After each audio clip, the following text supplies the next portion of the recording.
కౌరవులు పాండవులు కృపాచార్యుడి దగ్గర కొన్ని రోజులు ట్రైనింగ్ తీసుకున్న తర్వాత ద్రోణాచార్యుడు హస్తినాపురానికి వచ్చాడు. అతను అలా రావటానికి ఒక కారణం ఉంది. ద్రోణాచార్యుడు భరద్వాజుడి దగ్గర విద్య నేర్చుకుంటూ ఉండేవాడు. అక్కడికి పాంచాల రాజకుమారుడు ద్రుపదుడు కూడా చదువుకోవడానికి వచ్చాడు. కొన్ని రోజులకి ద్రోణాచార్యుడు ద్రుపదుడు బెస్ట్ ఫ్రెండ్స్ అయ్యారు.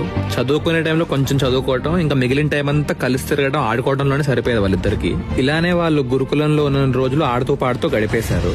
ఒక రోజు ద్రుపదుడు ఇలా అన్నాడు, మిత్రమా, మా నాన్నకి నేనంటే చాలా ఇష్టం. కొన్ని రోజుల్లో నన్ను రాజుని చేస్తాడు. నేను రాజునయ్యాక నా దగ్గర చాలా డబ్బు వస్తుంది, చాలా ఫెసిలిటీస్ వస్తాయి.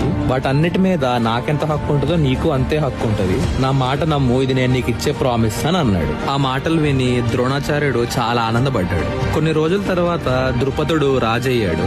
ద్రోణాచార్యుడు వాళ్ళ ఆశ్రమంలో లోకమంతా చెప్పుకునేంత పెద్ద తపస్సు చేశాడు. ఆ తర్వాత పెళ్లి చేసుకుని ఒక కొడుకుని కూడా కన్నాడు. ఈ కొడుకు పుట్టిన వెంటనే గుర్రం శబ్దం చేశాడు. అందుకే ఇతని పేరు అశ్వత్థామ. కొన్ని రోజుల తర్వాత ద్రోణాచార్యుడికి ఆర్చరీ నేర్చుకోవాలనిపించింది. అప్పుడు ద్రోణాచార్యుడు పరశురాముడి దగ్గరికి వెళ్లి అన్ని అస్త్ర శస్త్ర విద్యలన్నీ నేర్పిమని కోరాడు. పరశురాముడు తదాస్తు అని అన్ని విద్యలు నేర్పించాడు.